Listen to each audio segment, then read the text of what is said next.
Okay. Come on!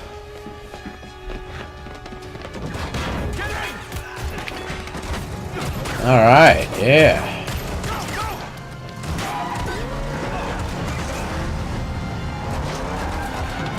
Those are a lot of dudes in suits and ties.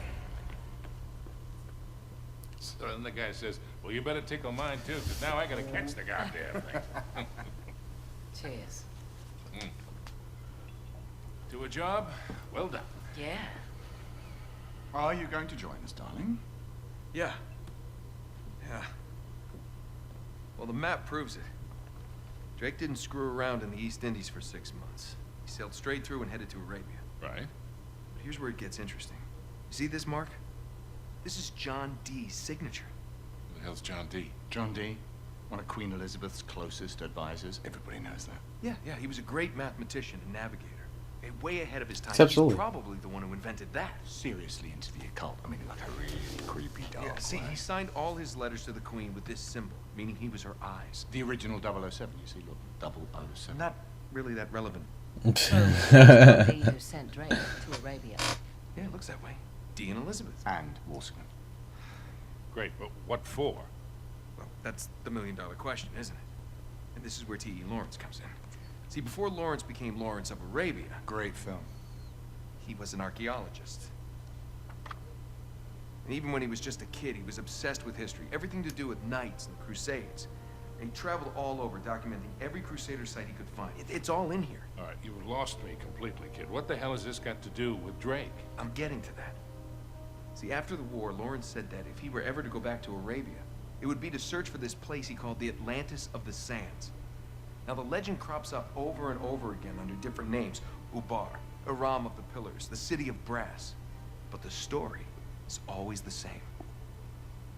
Oh, city of immeasurable wealth. Destroyed by God for its arrogance. Swallowed forever in the sands of the Rubel-Kali Desert. Right here.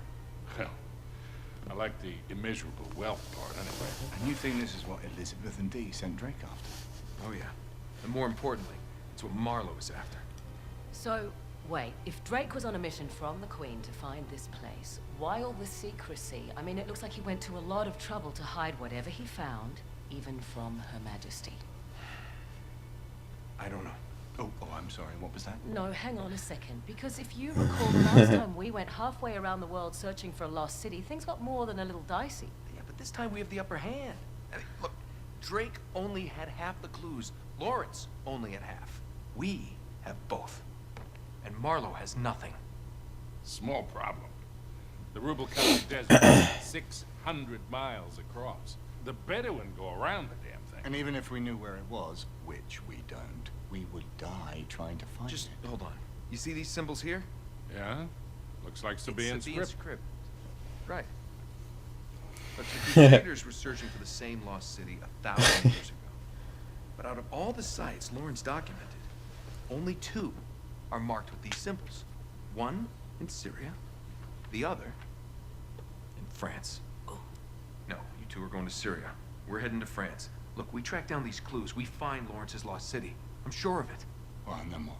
How are we going to get across 600 miles of impassable wasteland? Well, it's in the middle of the desert.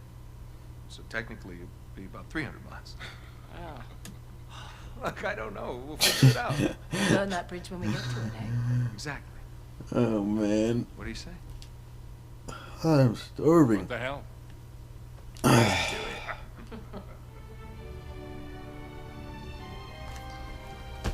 Alright, this is a good place to stop.